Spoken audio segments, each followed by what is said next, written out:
I bought a used laptop and found a folder named after my childhood nickname. The folder name stopped me cold. Sparrow_archive sat there on the desktop of a 5-year-old Dell I'd bought off Craigslist for $300, and my hands went numb on the keyboard. Nobody had called me Sparrow since I was 8 years old. Nobody except my Uncle David, who died when I was 13, and the handful of family members who remembered his weird habit of giving all us kids bird names. I sat there in my apartment at 1 in the morning, staring at that folder like it might explode, because there was absolutely no reason my childhood nickname should be on a stranger's laptop. I'd picked up the machine that afternoon from a guy named Austin Pembroke, who lived in a decent neighborhood about 20 minutes from my place. Clean-cut guy, mid-30s, said he was upgrading to a newer model for work. The laptop was in good shape, factory reset confirmed, or so I thought. I'd booted it up, planned to do a fresh Windows install, and there it was. One folder, just sitting there. Pembroke had seemed normal. We'd made small talk about the weather, he'd shown me the charger still worked, I'd handed him cash, done deal. Now I was wondering what the hell I'd actually bought. My finger hovered over the trackpad. The rational part of my brain said this had to be a coincidence. Sparrow wasn't that unique. Maybe Pembroke had a kid with the same nickname. Maybe it was a gaming handle. Maybe I was tired and seeing connections that didn't exist. But my gut, the part that had kept me alive through a rough childhood and a rougher adolescence, was screaming that something was very, very wrong. I clicked the folder open. Inside were 6 subfolders, each labeled with dates spanning from 2008 to 2019. The oldest folder was from when I was 7 years old. The newest was from 2 years ago when I was 24. I opened the 2008 folder first. My hands were shaking now, a fine tremor that made the cursor jump around the screen. Inside were photos, dozens of them. Pictures of a small, brown-haired boy playing in a park. The boy was me. I recognized the blue jacket I'd worn until the zipper broke, the ratty sneakers my mom had bought from a thrift store, the way I used to squint when I smiled because I needed glasses but we couldn't afford them. These were pictures I'd never seen before, angles that suggested they'd been taken from a distance, from behind trees or across playgrounds. Surveillance photos of me when I was 7 years old. The room felt too small suddenly. I pushed back from my desk, chair scraping loud in the quiet apartment, and walked to the kitchen to get water. My reflection in the dark window looked pale, eyes too wide. I drank straight from the tap, cold water splashing my shirt, and tried to think. This didn't make sense. Why would someone have old surveillance photos of me? I wasn't anyone special. I'd grown up poor in the suburbs of Minneapolis, raised by a single mom who worked 2 jobs, barely graduated high school, and now worked IT support for a medical supply company. I wasn't rich. I wasn't connected. I was nobody. But someone had thought I was worth watching. Someone had taken hundreds of photos of me as a child and stored them in a folder labeled with a nickname only my family used. I went back to the laptop. The 2010 folder had more photos, plus video files. I clicked on one. The footage was grainy, clearly shot on an older camera, and showed me at maybe 9 years old walking home from school. The camera followed me for 3 blocks before the video cut out. Another file showed me sitting on my front steps reading a book. I watched myself for 5 minutes, just sitting there, completely unaware I was being filmed. The timestamp said it was a Wednesday in October. I remembered that book. It was about dragons. I opened the 2015 folder with a growing sense of dread that sat in my stomach like a stone. This folder had documents, PDFs of what looked like medical records, though the names were redacted, school transcripts with my grades and teacher comments, a scanned copy of my mom's lease agreement from our old apartment, a detailed log of my daily routines, what time I left for school, what route I took, where I hung out after classes, what friends I saw. The log covered 6 months and was typed in neat clinical language.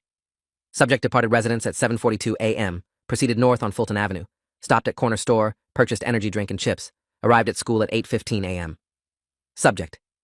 They'd called me Subject. I clicked through more files, my breathing getting shallow. There were photos of my mom too, and my grandmother. Pictures of our old cars, our house, my mom's workplace.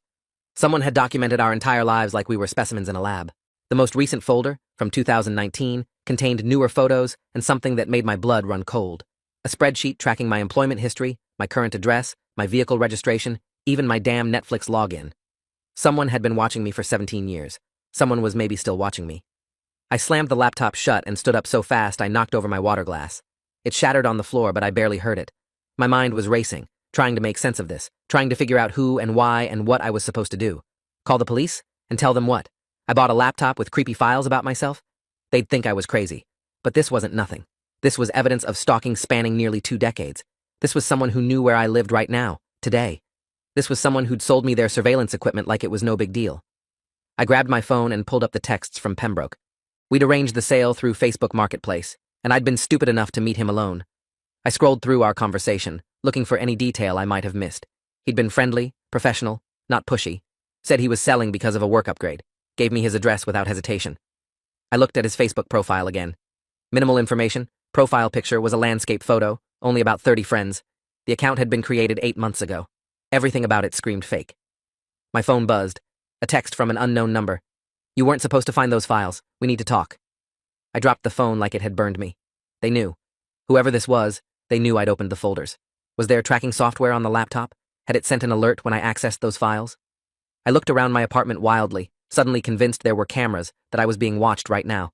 The curtains were open. I crossed the room and yanked them shut, heart pounding so hard I could feel it in my throat. Another text came through. Don't involve the police. This is complicated. Meet me tomorrow, noon, at Riverside Park. Come alone. I stared at the message. Every instinct said this was a trap, that meeting this person was the stupidest thing I could possibly do. But I also needed answers. I needed to know why someone had been documenting my life since I was 7 years old. I needed to know if I was in danger, if my mom was in danger. The not knowing felt worse than any risk of meeting them. I didn't sleep that night. I sat on my couch with the lights on, the laptop on the coffee table in front of me, going through every folder again and again.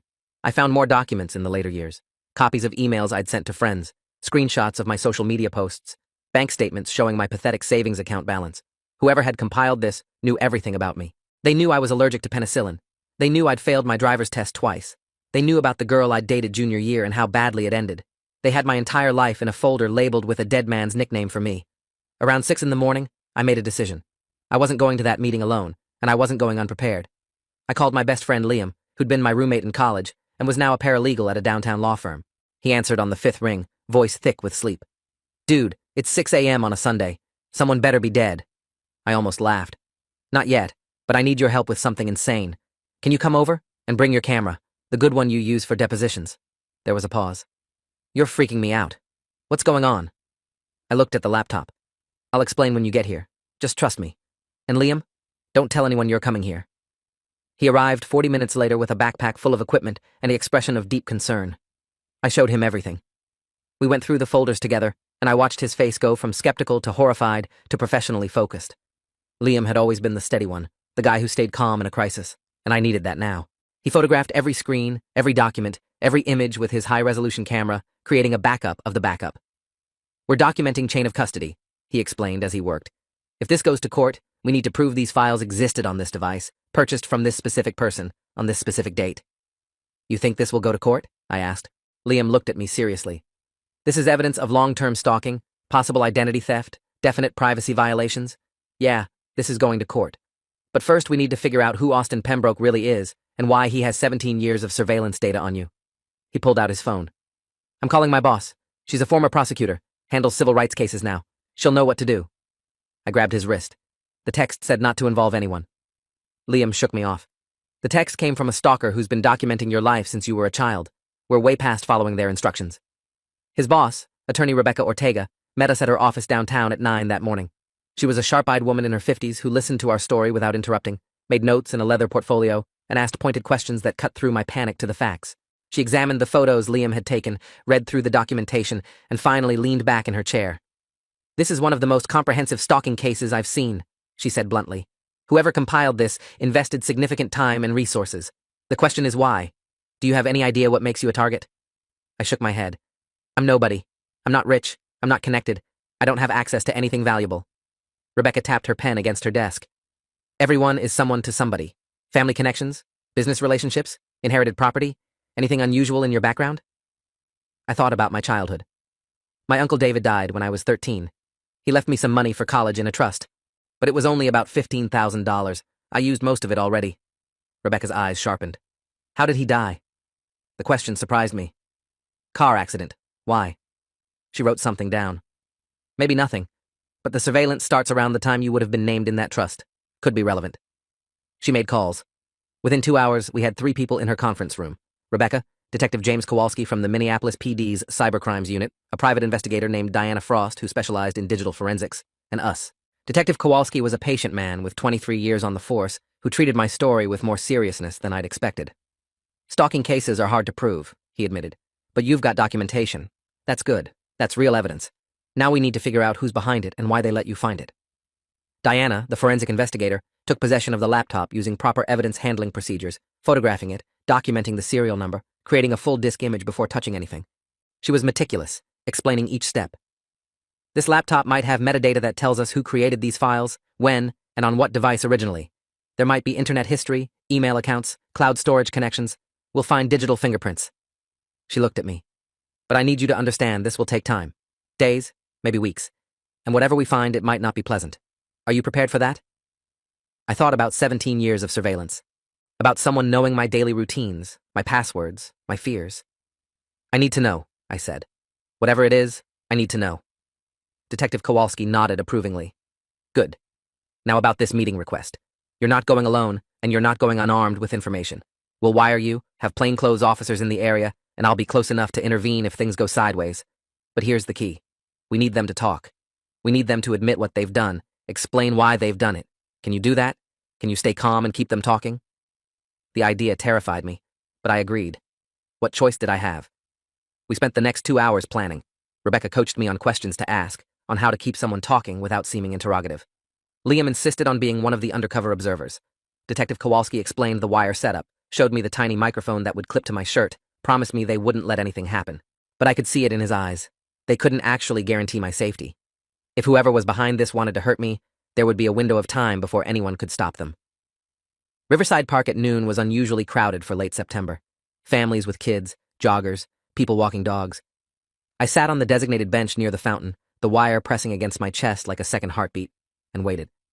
My phone buzzed at exactly noon. Look behind you. I turned. A woman stood about 20 feet away, middle-aged, blonde hair, business casual clothing, looking completely unremarkable. She could have been anyone's mom, anyone's co-worker. She gestured for me to walk with her, away from the bench. Every muscle in my body tensed. That wasn't the plan. Detective Kowalski's voice crackled in my nearly invisible earpiece. It's okay. We've got visual. Stay with her. I caught up to the woman, and we walked slowly along the park path. She didn't look at me directly. My name is Catherine Brennan, she said quietly, and I owe you an explanation that's 17 years overdue. I forced my voice to stay steady. You're the one who's been watching me. She nodded. Among other things. I'm a private investigator, contracted in 2008 to conduct long-term surveillance on you and your family. My client wanted comprehensive documentation of your development, your relationships, your choices. I was paid very well to be thorough. Who hired you? My hands clenched into fists. Why would anyone want to watch a 7-year-old kid?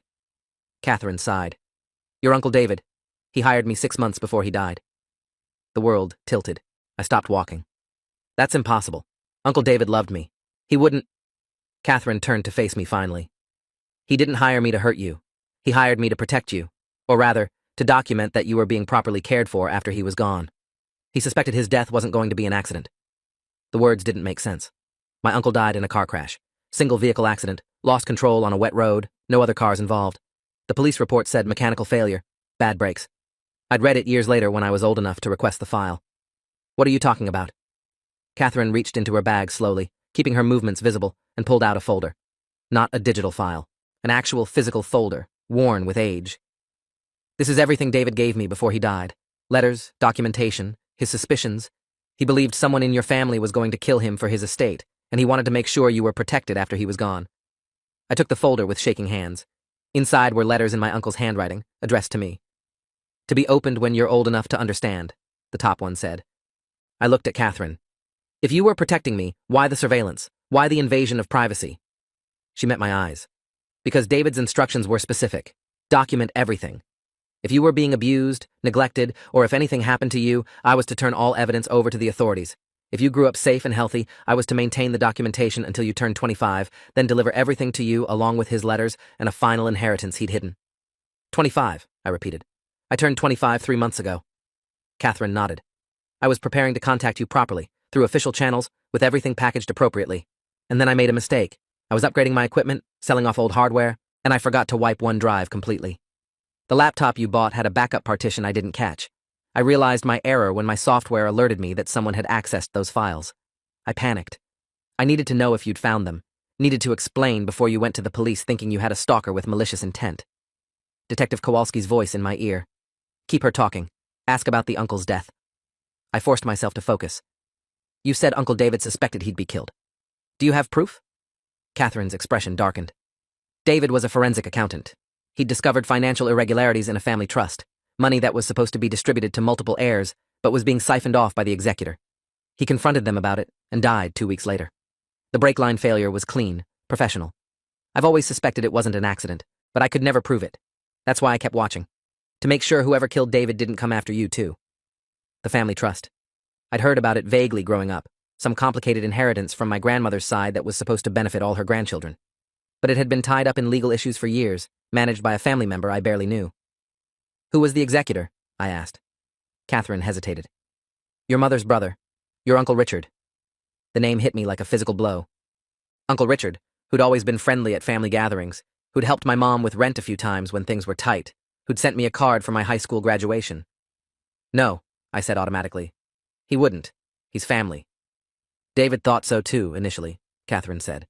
That's why he documented everything so carefully before confronting Richard. Here. She pulled out another document from her bag, this one an official-looking financial statement. This is an analysis David completed 2 weeks before his death.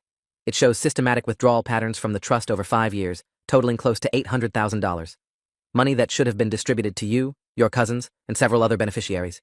Richard was stealing from his own family. I stared at the numbers, my mind racing. $800,000. If that had been distributed properly, my share would have been significant. Maybe enough that my mom wouldn't have had to work 2 jobs. Maybe enough that I could have gone to a better college. Maybe enough to change our entire lives. Why didn't this come out when Uncle David died? Why didn't the police investigate? Catherine's face was grim. Because Richard is connected.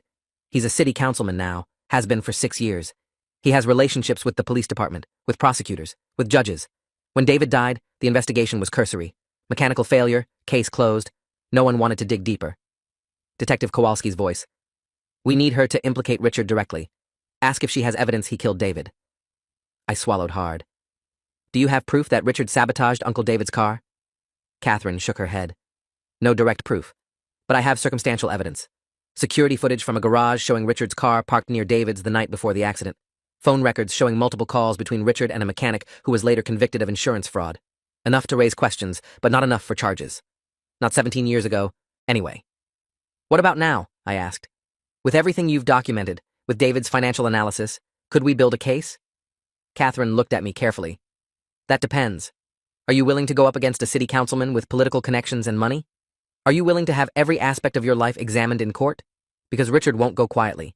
He'll destroy your credibility, claim David was paranoid, claim I'm a conspiracy theorist, claim you're just after money. It will be ugly. I thought about 17 years of being watched, of my privacy violated for my own protection, of a truth buried so deep it had become invisible. I thought about my Uncle David, who'd apparently known he was going to die and had spent his final weeks trying to protect me. I need to read his letters, I said. I need to understand what he wanted me to do. Catherine nodded and gestured to a bench. We sat, and I opened the first letter with hands that wouldn't stop trembling. Dear Sparrow, it began, and my eyes immediately blurred with tears. If you're reading this, I'm gone, and you're old enough to know the truth. I've always called you Sparrow because you reminded me of those brave little birds. Small, overlooked, but resilient and clever. I'm writing to tell you that your family isn't what it seems. There are people who care more about money than about the children they're supposed to protect. I've found proof of theft, and I'm going to confront the person responsible. If anything happens to me after that, I want you to know it wasn't an accident. The letter went on for 3 pages, detailing what David had discovered, naming Richard explicitly, explaining the trust structure and how Richard had manipulated it. The second letter was more personal, memories of our time together, his hopes for my future, his regret that he wouldn't be there to see me grow up. The third letter was instructions. When you're old enough, get the evidence from Catherine Brennan. She has everything. Take it to someone who can't be bought. Make sure the truth comes out. Don't let Richard win. I sat there in the park, reading my dead uncle's words, and felt something shift inside me. This wasn't just about money or privacy anymore. This was about justice for a man who'd tried to protect me and had died for it. I looked at Catherine. I want to take this to the police. All of it. The financial evidence, David's letters, everything you've documented. I want Richard charged with theft at minimum, and I want David's death investigated properly. Catherine studied my face. You're sure? Once we start this, there's no going back. Detective Kowalski's voice. Tell her you're already working with the police. We're ready to move on this. I pulled out my earpiece and showed it to Catherine. Her eyes widened. You're wired. I nodded. Detective James Kowalski, Cybercrimes Unit, has been listening to everything. He's here with a team. And yes, I'm sure. Let's do this properly. Catherine's expression cycled through surprise, resignation, and something that might have been relief. All right then, I'll cooperate fully. I've been carrying this for 17 years. It's time to put it down. The next 3 hours were a blur of formal statements, evidence transfer, and strategic planning. We relocated to the police station, where Catherine turned over her complete files, physical and digital. Detective Kowalski brought in the district attorney's office, specifically Assistant DA Michael Reeves, who specialized in financial crimes and public corruption. Reeves was a sharp, methodical man who listened to our story, examined the evidence, and asked the kind of questions that made me realize this was real. We were really doing this. We were going after a city councilman. "The financial evidence is solid," Reeves said after 2 hours of review. "David's analysis shows clear patterns of embezzlement. We can prove Richard systematically stole from the trust. That's multiple felony counts right there. The question is whether we can prove he killed David to cover it up. That's going to be harder." Diana Frost, the forensic investigator, had been working on the laptop in a separate room. She came in with a triumphant expression. "I found something." The laptop had remnants of email correspondence between Catherine and another investigator, someone Richard hired to watch David in the weeks before his death. She pulled up the emails on a screen. They were brief, professional, and damning. Richard's hired investigator had documented David's movements, noted when he met with Catherine, when he visited his attorney, when he accessed financial records. The final email, sent 3 days before David's death, said simply, "Target has compiled comprehensive evidence and plans to file formal complaint Monday. Recommend immediate action." Reeves read it twice. "This is conspiracy. This is premeditation. If we can connect Richard to this investigator and prove they acted on this recommendation, we have him for murder." The investigator's name in the emails was Thomas Whitfield. Detective Kowalski ran it immediately. Whitfield had died 8 years ago, apparent suicide, no note. "Convenient," Kowalski said darkly. "Very convenient." But Whitfield had family, and Diana tracked down his daughter, Allison Whitfield Chen, who lived in Chicago. Kowalski called her. 20 minutes later, we knew she'd found her father's old files in storage after he died and had always suspected his suicide wasn't real. She'd kept everything, including backup copies of all his investigative work, because she'd hoped someday someone would want to know the truth about what he'd been involved in. Things moved fast after that. Allison agreed to overnight her father's files. We spent the night at the police station, going through Catherine's documentation in detail, building a timeline, identifying every piece of evidence that connected Richard to the embezzlement and David's death. Rebecca Ortega worked her network, quietly reaching out to other families who'd been affected by the trust mismanagement, finding more victims who'd suspected something was wrong, but had never had proof. By morning, we had statements from 6 people whose inheritance had been stolen, all pointing to Richard. The hardest part was telling my mom. I called her at 6 in the morning, asked her to come to Rebecca's office, told her I needed to talk about something important regarding Uncle David. She arrived worried, thinking something was wrong with me. When I explained what we'd found, what we suspected, what we were planning to do, she went completely still. "Richard," she said finally, "my brother Richard killed David?" Her voice was hollow. I showed her David's letters, the financial evidence, everything. She read it all in silence, tears streaming down her face. "I knew something was wrong with David's death," she said quietly. "It never made sense.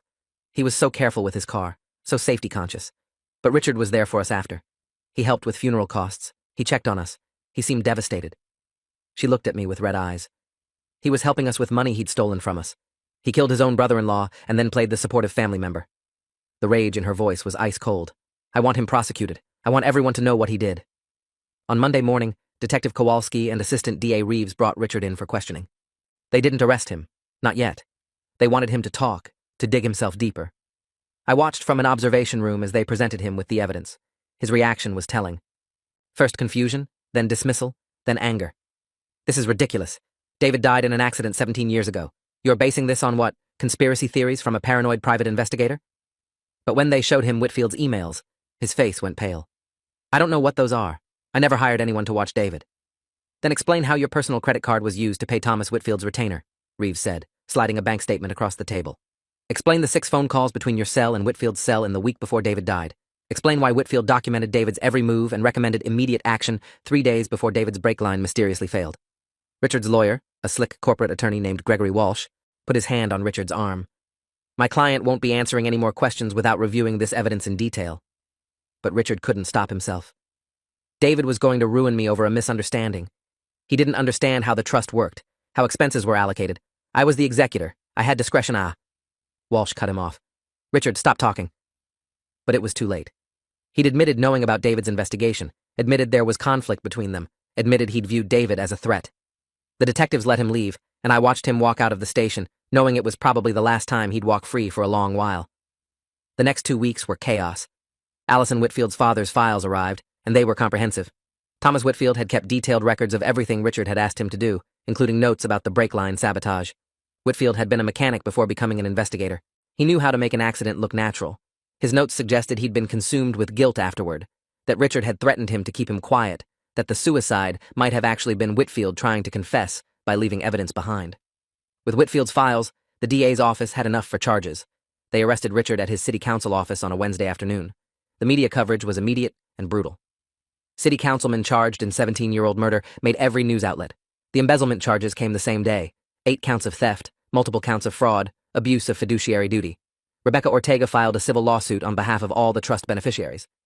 The total amount stolen was actually over $900,000, once Diana's forensic accountants traced all the transfers. Richard's fall was spectacular. He resigned from the city council within 24 hours. His wife filed for divorce within 48. Former allies and supporters distanced themselves immediately. Nobody wants to be associated with someone who killed a family member over money. The trial was set for 6 months out, but the evidence was so overwhelming that his new defense attorney, the third one he'd hired after the first 2 quit, recommended a plea deal. He was looking at life in prison for the murder charge alone. The media found me, of course. They wanted the story of the nephew who'd discovered the truth, who'd bought a laptop that accidentally contained the evidence to solve a cold case murder. I gave one interview to a local investigative journalist named Patricia Valdez, who promised to handle it with sensitivity. The story ran under the headline, "A childhood nickname and a used laptop brought down a killer." It was read 3 million times in the first week. The YouTube videos created from the audio interview got even more views. I spent a lot of time reading and rereading Uncle David's letters. In them, he talked about teaching me chess, about the time we went fishing and I fell in the lake, about how proud he was of the person I was becoming. He talked about how he hoped I'd grow up to be brave and honest, how he hoped I'd never have to know about any of this ugliness. But if I did have to know, he hoped I'd do the right thing. I thought about that a lot. The right thing. It hadn't felt right, exposing family secrets, destroying my Uncle Richard's life, putting my mom through the pain of learning her brother was a murderer. But it was justice. And David deserved justice. Catherine Brennan became an unexpected ally through all of this. She testified at the preliminary hearings, provided context for all the evidence, explained her 17 years of surveillance. She apologized to me, privately, for the invasion of privacy. "I was following David's instructions," she said. "But that doesn't make it okay that I watched you without your knowledge for most of your life. I'm sorry." I accepted her apology. She'd been trying to protect me, in her way, and if she hadn't made that mistake with the laptop, Richard might have gotten away with murder forever. The plea deal came through in March.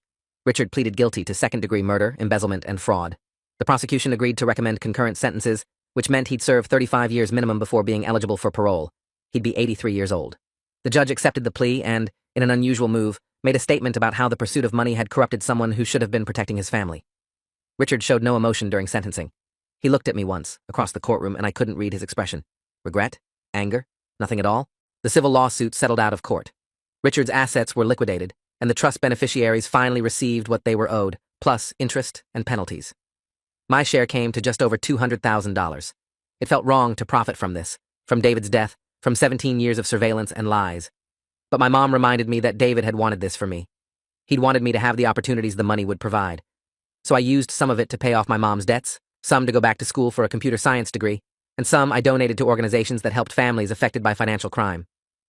6 months after Richard's sentencing, I visited David's grave for the first time in years. I brought flowers and the letters he'd written me. I sat there in the quiet cemetery and told him about everything that had happened, about how his planning and foresight had finally brought the truth to light, about how his killer was in prison, about how he'd saved me one more time, even from beyond the grave. I told him I wished I'd known him better as an adult, wished we'd had more time. I told him I understood why he called me Sparrow now. He'd known I'd have to be small and resilient and clever to survive what was coming. He'd prepared me for it without me even knowing. I still have the laptop. Diana Frost returned it to me after the trial, wiped clean except for an archived copy of all the evidence for the official record. I keep it on a shelf in my apartment, this ordinary Dell that accidentally changed everything. Sometimes I think about Austin Pembroke, the fake name Catherine used to sell it to me, about how one small mistake in digital hygiene had unraveled a 17-year cover-up. Detective Kowalski calls it fate. Rebecca Ortega calls it justice delayed, but not denied. I call it a lesson in how the truth has a way of coming out, even when everyone thinks it's safely buried. My mom and I are closer now, in a strange way. Trauma either breaks families apart or bonds them tighter, and we chose the latter. She's in therapy, processing the betrayal and the grief. I'm in therapy too, working through the weirdness of learning I'd been watched my entire childhood, of having to testify against family, of becoming a minor celebrity for solving a cold case. My therapist, Dr. Amira Hassan, says I'm handling it remarkably well, but some nights I still wake up thinking about that folder on the desktop. Sparrow_archive. My entire life, reduced to gigabytes of data. Liam thinks I should write a book about this. He's convinced it's a story people need to hear, about family corruption, about one man's long game to ensure justice, about how accidents can lead to truth. Maybe someday I will. But for now, I'm focused on school, on building a career in cybersecurity. There's an irony there I don't miss, and on figuring out who I am when I'm not defined by being watched. Catherine checks in sometimes, asks how I'm doing, offers advice on digital privacy. We have an odd relationship, the stalker and the stalked, both trying to move forward from the complicated legacy David left us. The last letter David wrote me was different from the others. It was shorter, simpler. Sparrow, it said. By the time you read this, you'll know everything. You'll know what I found, what I feared, what I tried to prevent. You'll probably be angry that I put you through this, that I arranged for you to be watched and documented and treated like a subject instead of a person. I'm sorry for that. But I couldn't protect you any other way. I couldn't let Richard get away with theft, and possibly worse. So I did what I could with the time I had. I hope you'll forgive me. I hope you'll understand that everything I did because I loved you, and I wanted you to have the truth. Be brave, little sparrow. Fly true. I keep that letter folded in my wallet. On bad days, when I'm questioning whether exposing everything was the right choice, when I'm tired of being recognized or dealing with the aftermath, I read it. It reminds me why I did this. Not for money or fame or revenge, but because David asked me to be brave and tell the truth. He'd spent his last weeks arranging an elaborate insurance policy against his own murder, and the least I could do was make sure it wasn't wasted. He'd turned his death into a weapon for justice, and I'd fired it 17 years later. Richard's in prison now, and he'll die there.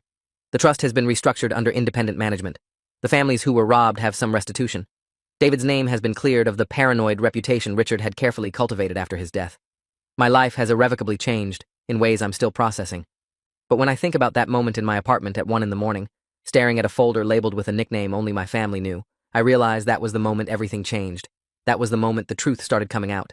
I bought a laptop for $300 and ended up solving my uncle's murder. I found a folder with my childhood nickname and discovered I'd been protected and documented for 17 years by a private investigator following a dead man's orders.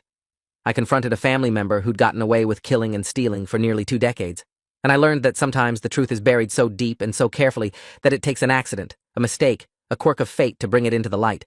If you're reading this, if you've made it this far through my story, know that I'm okay. I'm better than okay. I'm free of a secret I didn't even know I was carrying. I'm building a life with the resources David wanted me to have. I'm honoring his memory by being exactly what he called me: brave, resilient, clever. A sparrow who survived the storm and learned to fly. And if there's one thing I've learned from all of this, it's that the truth matters. Justice matters. And sometimes, the smallest accidents can change everything. Thanks for watching till the end. Make sure to subscribe and like to not miss the next story.